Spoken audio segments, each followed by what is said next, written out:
Hello students, welcome to Shiv study career. बच्चों, आज हम बाण भट्ट के हर्षचरितम के विषय में पढ़ेंगे। बाण भट्ट की जो रचना है हर्षचरितम, उसके विषय में पढ़ेंगे। यह एक आदर्श आख्यायिका है।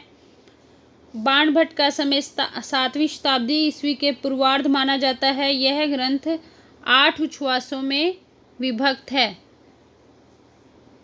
जिसमें बाण ने अपने आश्रयदाता और अपने समय के महान सम्राट हर्षवर्धन के जीवन से संबंधित घटनाओं का रोचक वर्णन किया है। प्रथम 3 उच्छ्वासों में, कुल 8 उच्छ्वास है इसमें, प्रथम 3 उच्छ्वासों में बाण भट्ट ने अपनी आत्मकथा वर्णित की है और शेष उच्छ्वासों में कवि ने हर्ष के पूर्वजों का वर्णन करते हुए हर्ष के जन्म से लेकर राज्यश्री के मिलने तक का वर्णन किया है। प्रथम उच्छ्वास में बाण भट्ट अपने वंश के अवतरण तथा अपने असंयत यौवन पर्यंत जीवनी का वर्णन करते हैं। द्वितीय उच्छ्वास में सम्राट हर्ष से बाण का परिचय और राज सम्मान का वर्णन है। तृतीय उच्छ्वास में हर्ष का वास्तविक जीवन चरित्र सुनाने के लिए यह कथा आगे की ओर बढ़ती है। तदंतर हर्ष के अंश और उनकी राजधानी स्थानेश्वर तथा प्रसंग प्राप्त पुरावृता आख्यानगत नृपति पुष्य भूति की प्रशस्ति और उनके मित्र एवं साहसिक कार्यों में उनकी साथी भैरवाचार्य का प्रयत्न साध्य वर्णन मिलता है। चतुर्थ उच्छ्वास में श्री हर्ष के वंश के आदि पुरुष पुष्यभूत के वंश राजाओं का केवल अस्पष्ट संकेत है। तदंतर महाराज प्रभाकर वर्धन के शौर्य का वर्णन है। उनकी पत्नी रानी यशोवती है प्रभाकर वर्धन की, और उनके 2 पुत्र राज्यवर्धन एवं हर्षवर्धन तथा एक पुत्री राज्यश्री हुई।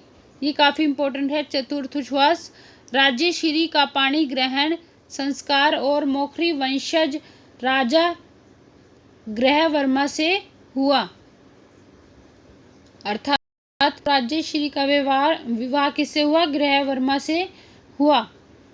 और पंचम उच्छ्वास में राज्यवर्धन का हूणों पर आक्रमण व हर्ष के लौटने पर पिता की गंभीर बीमारी के चलते मृत्यु तथा माता के द्वारा आत्महत्या की बात सुनकर अत्यंत दुखी होना और हर्ष का विलाप का किसमें वर्णित है? पंचम उच्छ्वास में। षष्ठम उच्छ्वास में राज्यवर्धन का हूण विजय के पश्चात लौटना, पितृ शोक से विह्वल होना, हर्ष पर राज्य का भार डालना और मालव नरेश द्वारा ग्रहवर्मा की हत्या। मालव नरेश ने उनके जीजा की हत्या कर दी थी। किसके जीजा की? हर्षवर्धन के। राज्यश्री जो उनकी बहन थी उसको बंदी बना लिया था षष्ठम उच्छ्वास में। और राज्यवर्धन का जो मालवा नरेश के वधार्थ भणी के साथ सेना सहित प्रस्थान इसमें वर्णित है। मालव राजा को हराने का वर्णित है।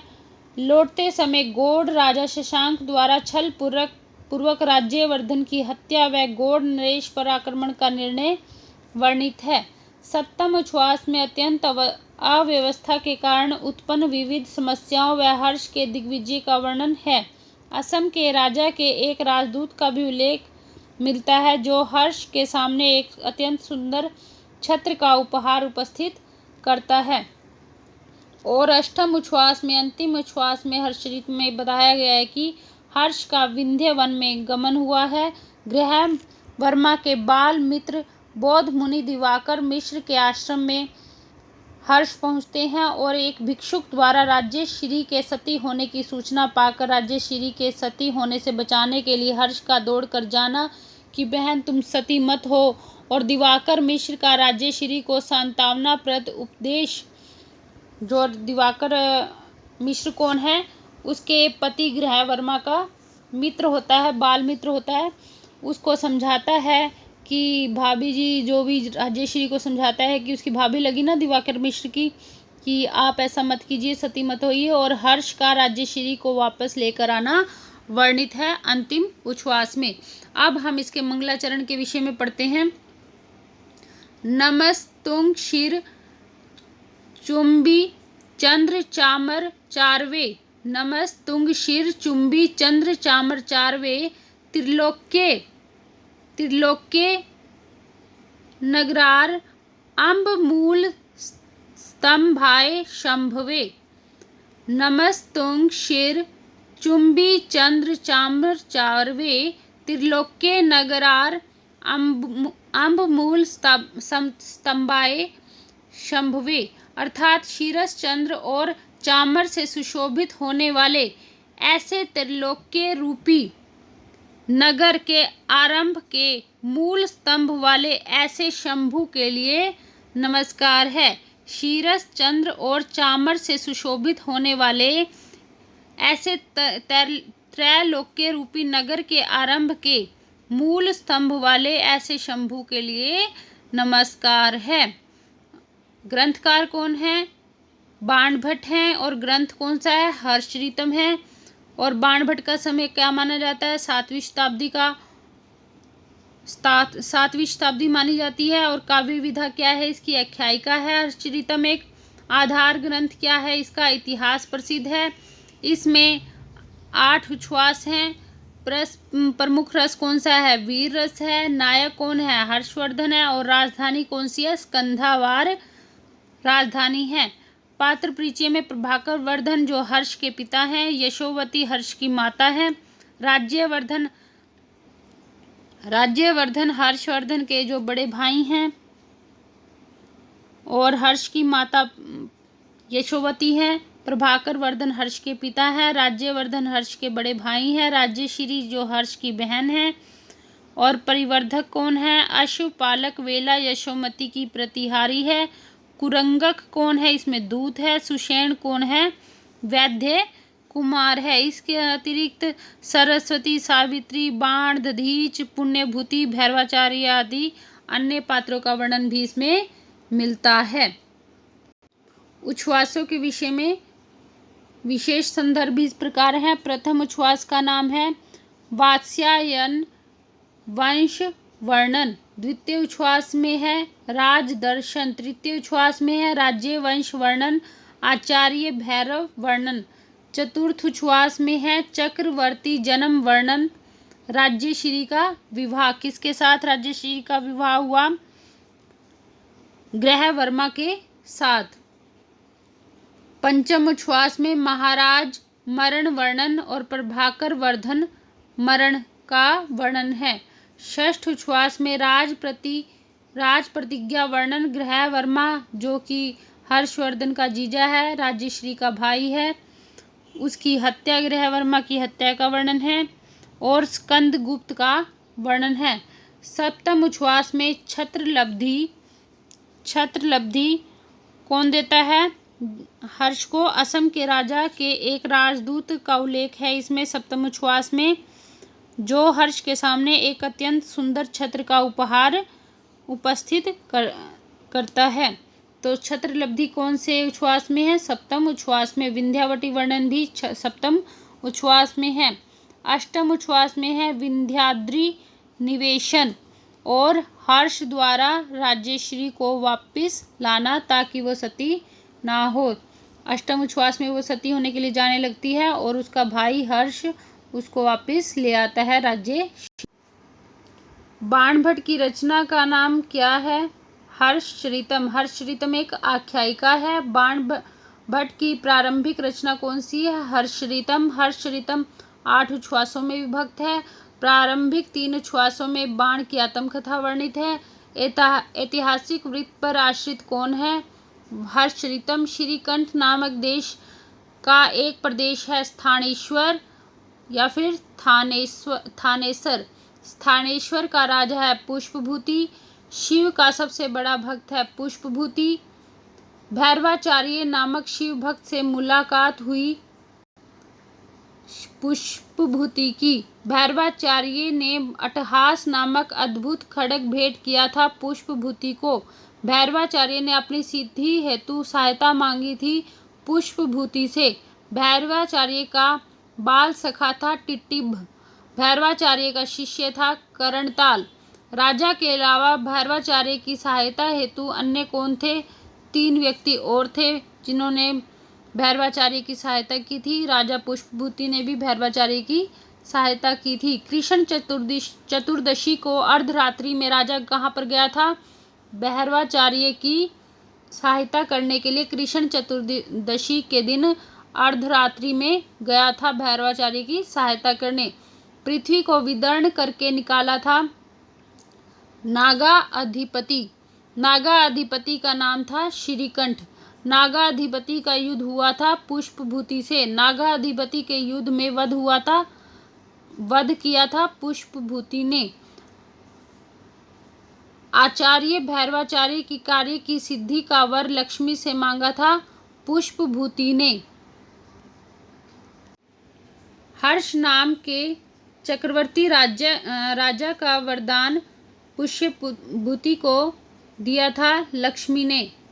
हर्ष नाम के चक्रवर्ती राजा के जन्म का वरदान पुष्पभूति को किसने दिया था?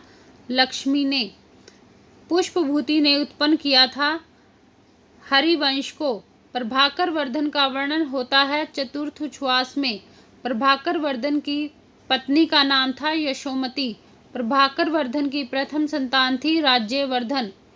प्रभाकर वर्धन की द्वितीय संतान थी हर्षवर्धन और प्रभाकर वर्धन की तृतीय संतान थी पुत्री राज्यश्री। यशोमती के भाई का 8 वर्षीय पुत्र जो था उसका नाम क्या था? भंडी। और यशोमती कौन थी?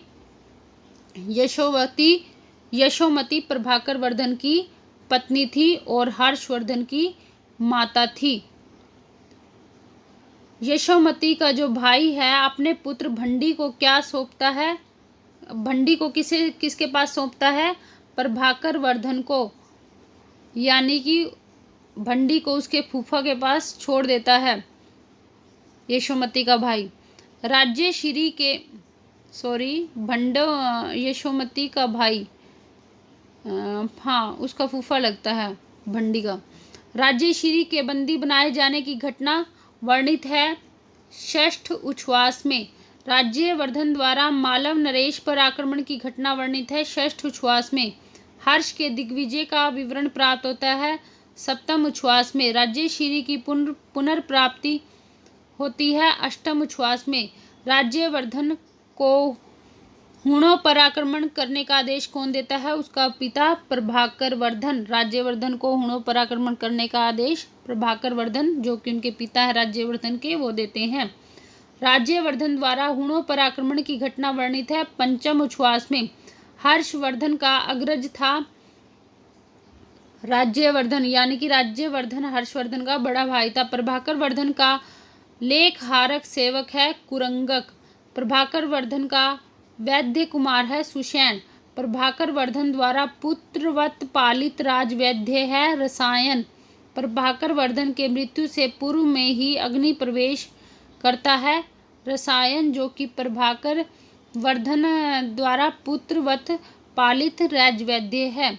यशोमती की प्रतिहारी कौन है? वेला। हर्षचरितम के पंचम उच्छ्वास का नाम क्या है? महाराज मरण वर्णनम। हर्षचरितम के प्रथम उच्छ्वास का नाम क्या है? वात्स्यायन वंश वर्णनम। हर्षचरितम के द्वितीय उच्छ्वास का नाम क्या है? हर्षचरित संकेते। हर्षचरितम के तृतीय उच्छ्वास का नाम क्या है? हर्षचरित का राजवंश वर्णन। हर्षचरितम के चतुर्थ उच्छ्वास का नाम क्या है? चक्रवर्ती जन्म वर्णनम। और हर्षचरितम के षष्ठम उच्छ्वास का नाम क्या है? राज प्रतिज्ञा वर्णनम। सप्तम उच्छ्वास का नाम क्या है? छत्र लब्धि। हर्षचरितम के मंगलाचरण में वर्णन किया गया है शिव का। और मंगलाचरण कैसा है? नमस्कारात्मक मंगलाचरण है। और मंगलाचरण इस प्रकार है: नमस्तुंग शीर चुंबी चंद्र चामर चारवे त्रैलोक्य नगरार अम्बूल स्तंभाए शंभवे। अर्थात शीरस चंद्र और चामर से सुशोभित होने वाले ऐसे त्रैलोक्य रूप नगर के आरंभ में मूल स्तंभ वाले ऐसे शंभु के लिए नमस्कार है। तो ये नमस्कारात्मक नांदी है, इसमें शिव का वर्णन किया गया है। मोखरी वंशीय कान्य कुब्ज नरेश हैं अवंती वर्मा। अवंती वर्मा का ज्येष्ठ पुत्र है ग्रह वर्मा, और ग्रह वर्मा से ही हर्षवर्धन की बहन राज्यश्री का विवाह होता है। और ग्रह वर्मा को मारता कौन है? मालव राजा मारता है। राज्यश्री अपने पति के साथ विवाह के साथ बाद कहाँ गई? कान्य कुब्ज में। राज्यवर्धन युवराज बनता है पंचम उच्छ्वास में। राज्यवर्धन द्वारा हुणों पर आक्रमण करते समय कुछ दूर में साथ गया था हर्षवर्धन, जो कि उनका छोटा भाई था राज्यवर्धन का, कुछ दूरी तक साथ भी गया था। प्रभाकर वर्धन ने युवराज बनकर हुणों पर विजय प्राप्ति के लिए भेजा था अपने बड़े बेटे राज्यवर्धन को। नियतिर्विधाय पुंसाम प्रथमम सुखम उपरि दारुणम दुखम। यह कहाँ पर है? यह सूक्ति कहाँ पर है? पंचम उच्छ्वास में। राज्यवर्धन को युद्ध के लिए भेजा गया था उत्तरापथ। कहाँ पर भेजा गया था? उत्तरापथ। हर्ष ने रात्रि के चतुर्थ पहर में देखा था स्वप्न। हर्ष वना अग्नि द्वारा जलाया जाता हुआ सिंह देखता था स्वप्न में। हर्ष वना अग्नि द्वारा हर्ष जलते हुए सिंह को देखकर सिंहनी को भी दावा अग्नि में कूदते हुए स्वप्न में देखता था। यानी कि वह सिंह तो कौन था? जो वनाग्नि द्वारा जलाया जाता है, वह सिंह तो उसका जीजा था। और जो सिंहनी जो अपने सिंह के मरने के पश्चात सती हो जाती है, दावा अग्नि में कूद पड़ती है, जंगल की अग्नि में कूद पड़ती है, वह उसकी जंगे उसका संकेत मिलता है उसकी बहन के कूदने का। कुरंग नामक दूरगामी संदेशवाहक को आते हुए देखता है हर्षवर्धन। संदेशवाहक द्वारा दिए पत्र को पढ़ता है हर्षवर्धन। प्रभाकर वर्धन जो कि हर्षवर्धन के पिता थे, किससे पीड़ित थे? महान दाह ज्वर से पीड़ित थे। हर्षवर्धन के चलते समय बाईं ओर निकलते हुए मृगों ने विनाश की सूचना दी थी। किसके विनाश की सूचना दी थी? सिंहों के विनाश की सूचना। कौआ सूर्य अभिमुख होकर सूखे वृक्ष पर बैठकर काव काव किसके निकलते समय करने लगा? हर्षवर्धन के निकलते समय करने लगा। सूर्य अभिमुख होकर सूखे वृक्ष पर बैठकर काव काव करने लगा कौआ। कब करने लगा? जब हर्षवर्धन जा रहे थे। हर्षवर्धन राजधानी पहुंचता है दूसरे दिन दोपहर में। मात्र पितृ सहस्त्राणी पुत्र दार शतानी च। यह सूक्ति किसकी है? हर्षचरितम की। माता पितृ सहस्त्राणी पुत्र द्वार शतानी च। इसमें कौन सा छंद है? अनुष्टुप छंद है। प्रासाद के तीसरे आंगन में जाता है हर्षवर्धन। बीमार राजा प्रभाकर वर्धन शयन कर रहा था धवल गृह में। तीसरे आंगन में होता है रनिवास। प्रासाद में कक्षाएं होती थी। हर्ष के चारों समुद्रों का आधिपत्य हथेली पर रखने की बात करता है। जो हर्ष है, हर्ष के चारों समुद्रों का आधिपत्य हथेली पर रहने की बात कहता है। कौन कहता है? उनका पिता प्रभाकर वर्धन। रसायन नामक वैद्य कुमार की आयु कितनी थी? 18 वर्ष। रसायन अग्नि में प्रवेश करता है पंचम उच्छ्वास में। प्रभाकर वर्धन की मृत्यु भी होती है पंचम उच्छ्वास में। यशोमती जो कि प्रभाकर वर्धन की पत्नी हैं और हर्षवर्धन की माता हैं, वह सती होती हैं पंचम उच्छ्वास में। पैदल ही सरस्वती नदी के तट पर कौन जाती है? यशोमती जो कि हर्षवर्धन की माँ है।